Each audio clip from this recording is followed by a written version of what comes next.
Charlene here from Anchor Life and Fitness, and today I'm going to go over the kettlebell swing. We do what's called the Russian or hardstyle swing, which basically our power is driven from our hips. The bell floats depending on how powerful that hip drive is. We normally, it'll normally might float a little higher than shoulders. I am not one that will go overhead with this movement. And a lot of times there are some moves that certain moves are better for others, and there's different regressions and progressions for that individual. So the kettlebell swing, instead of starting over the bell like we do for the deadlift, you're gonna start about 2 feet behind the bell for your setup. And then there's 3 progressions to get you to swing. The first one is the kettlebell hike. So all I'm gonna do is just come, inhale,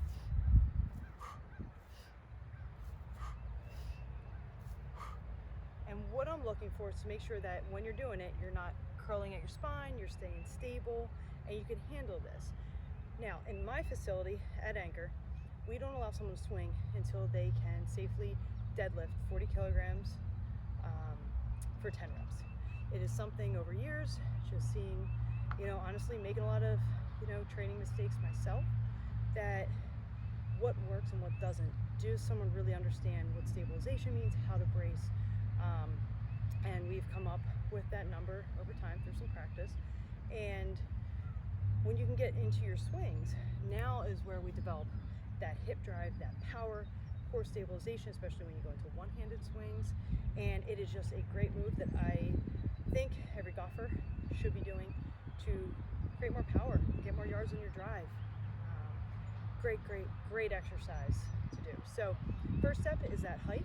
The second step is what we call a start-stop or single swing or dead-stop swing. You hike it, you create the power through your hips, bell comes back down, you catch it, and you put it on the ground and reset.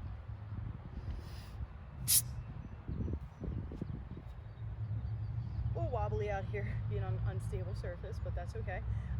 That hip drive, bell floats, nice and tall at the top, catching it and putting back down. So here, back down, back down.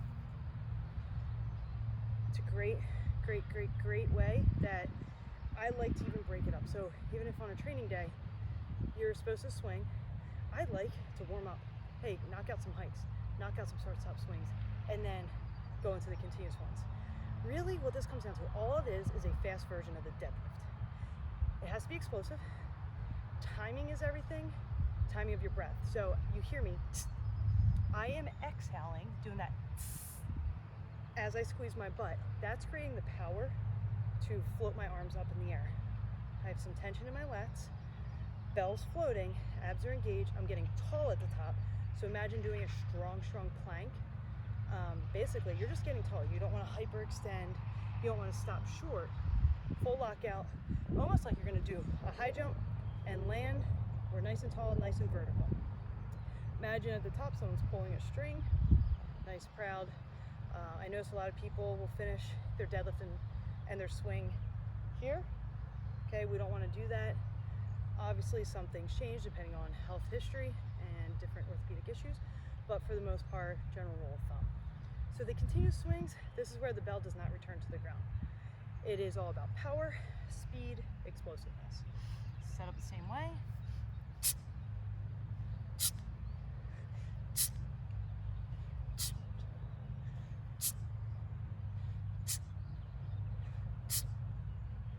Bell goes down. You want to make sure, as the bell's coming down, you're waiting at the last second. You're about to hit yourself. Send that bell back, get out of its way. You don't want to come down with the bell, bend the knees, then send it back. We want to be able to send our hips back, create as much load, and then fire up and out of the hole. Brace. Exhaling, you want to exhale as you squeeze the butt, and you're not using your arms. My arms are going up just from the power I create through my hips. So this is a great way is to start with two-handed, and then you can get into single arm swings. So